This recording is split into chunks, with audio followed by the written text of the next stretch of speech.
شيخنا على ذكر تقي الدين النبهاني، التقيتم به؟ كيف لا؟ وناقشتموه؟ التقيت به مع الأسف. جرى بيننا وبينه أشياء غريبة لا تصدق.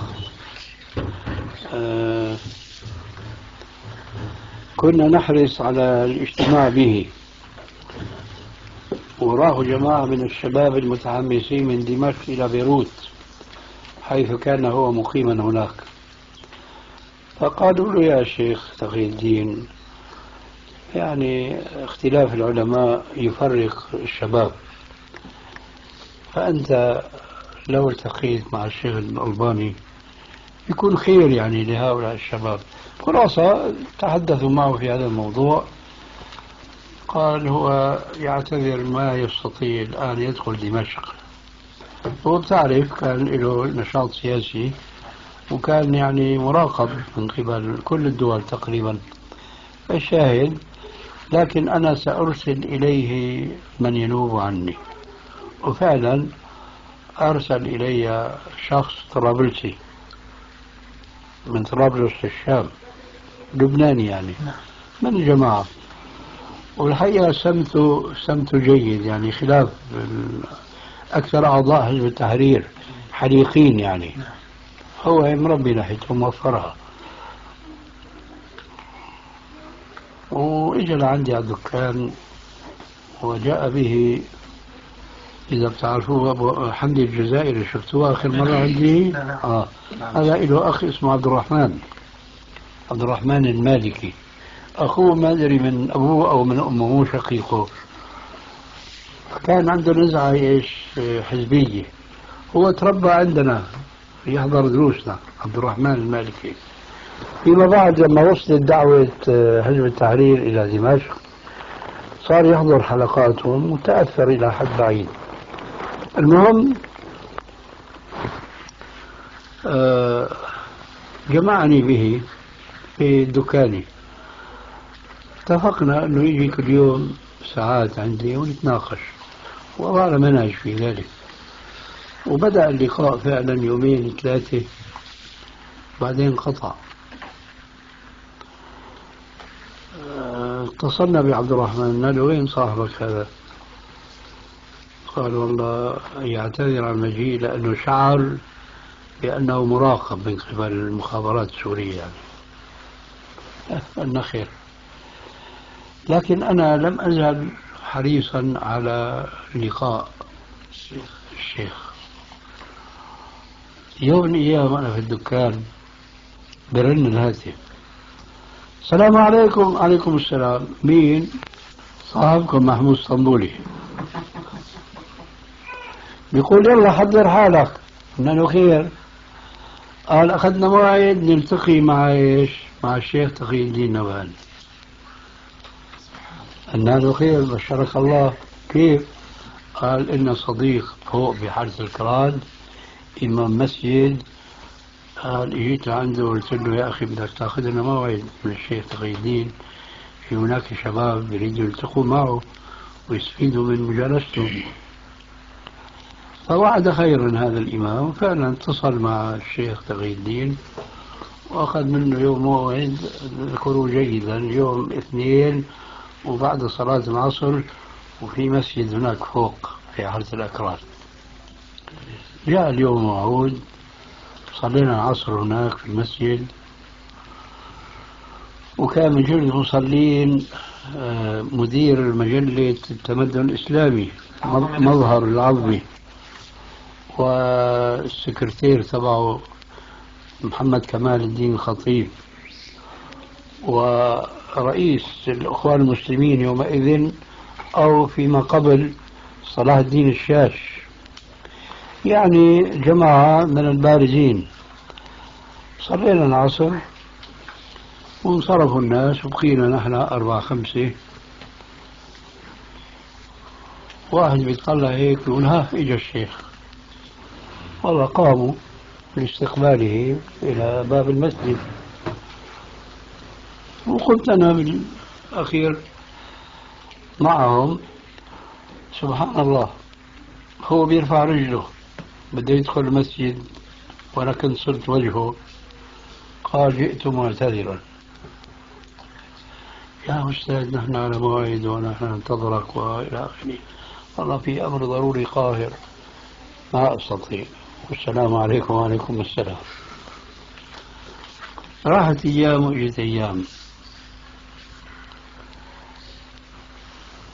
عبد الرحمن المالكي لا يزال يتردد على إيش؟ الطائفتين، حزب التحرير والسلفيين.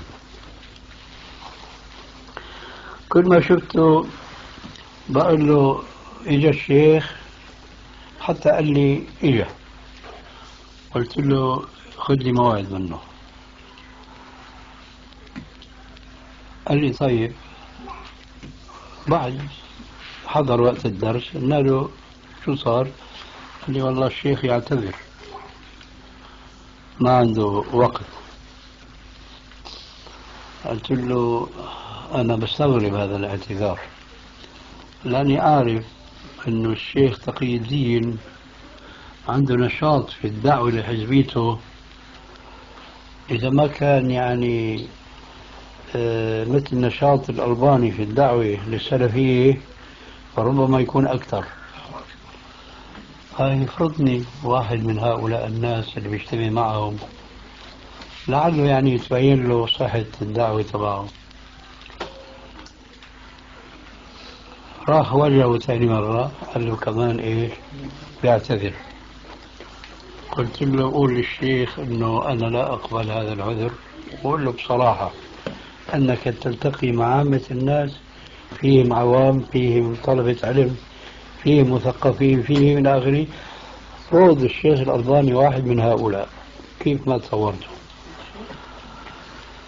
بعت الجواب أن يعتذر، وأنه أول فرصة تسنح له هو بيلتقي مع الألباني، وهو كلامه عذب يعني، بيقول له مستعد للالتقاء وبيستفيد من الشيخ، وأنا وقتها ماني شيخ يعني. والله راحت أيام اجت أيام، وإيش فوجئت به هنا الشاهد. دخل عليه الدكان.